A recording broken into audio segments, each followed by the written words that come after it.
నమస్తే, నా పేరు జీరాజ్, జర్నలిస్ట్. ప్రస్తుతం ఆంధ్రప్రదేశ్ లో వరద రాజకీయాలు బాగా బురద పూసుకున్నాయి. ప్రభుత్వం ఒకటి తలిస్తే దేవుడు మరొకటి తలిచాడు. బుడమేరు వల్ల విజయవాడ పూర్తిగా మునిగిపోయింది.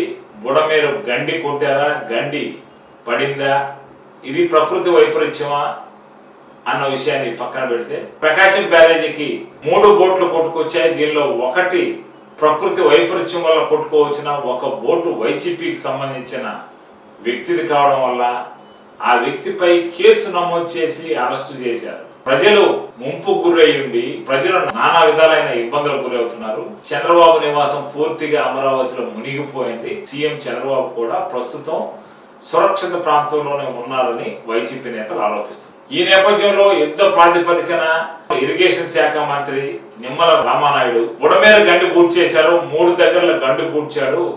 3 దగ్గరల విజయవాడకి నీళ్లు రాకుండా అరెస్ట్ చేశారన్నారు. విజయవాడ నీళ్ళని ఒకవైపు ఏలూరు, మరోవైపు గుడివాడ వైపు మళ్లించారు.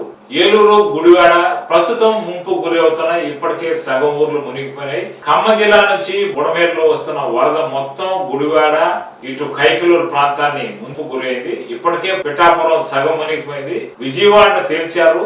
ప్రస్తుతం గుడివాడ, కైకలూరు, ఏలూరును ముంచే కార్యక్రమంలో రాష్ట్ర ప్రభుత్వం ఉంది. దీనికి ప్రత్యామ్నాయ చర్యలు చేపట్టకుండా కేవలం రాజకీయాలకే పరిమితం అవుతున్నారు. ఒకవైపు వైసీపీ ఆరోపణలు, మరోవైపు టీడీపీ ఆరోపణలు. ప్రభుత్వం కక్ష సాధింపు చర్యలు లేవు అంటూనే 3 బోట్లు ప్రకృతి వైపరీత్యాలు కొట్టుకొని, ప్రకృతి వైపరీత్యాల వల్ల కొట్టుకొని వచ్చిన బోట్లు వైసీపీ వాళ్ళే కాబట్టి వీళ్ళ మీద కేసు పెడితే సరిపోదు. మరొక లీక్ స్టార్ట్ అయింది. బుడమేరుకు మాజీ ముఖ్యమంత్రి జగన్మోహన్ రెడ్డి గండి కొట్టించారన్న ప్రచారం కూడా ప్రస్తుతం మొదలుపెట్టారు. ఇది జనం నమ్ముతారా, నవ్వుకుంటారన్న ఆలోచన ప్రభుత్వానికి ఉండాలి. బుడమేరు విషయంలో బురద రాజకీయం చేస్తుంది ప్రభుత్వం, ప్రతిపక్షాలు. చిత్తశుద్ధితో ఇక్కడ బాధితులను ఆదుకోవాల్సి ఉంది. ఇక్కడ ప్రస్తుతం ప్రభుత్వం ఫెయిల్యూర్గా కనిపిస్తుంది. ఒకరోజు ముందే ఫ్లాష్ ఫ్లడ్ వస్తుందని ప్రభుత్వానికి తెలిసిన వారిని, బాధితుల్ని, లోలింగ్ ఏరియాలో ఉన్న వారిని, ఎక్కడైతే మునిగిపోద్దో అక్కడ వారిని సురక్షిత ప్రాంతాలకు తరలించకుండా 2 లక్షల మందిని సురక్షిత ప్రాంతాలకు ఎక్కడ తరలించాలని ప్రభుత్వ అధికారులు ప్రశ్నించారంటే ఇంతకన్నా సిగ్గుచేటు మరొకటి ఉండదు.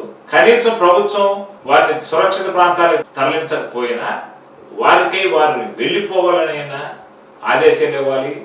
కనీసం దండోర రూపంలో వేయించాలి, పబ్లిసిటీ చేయాలి.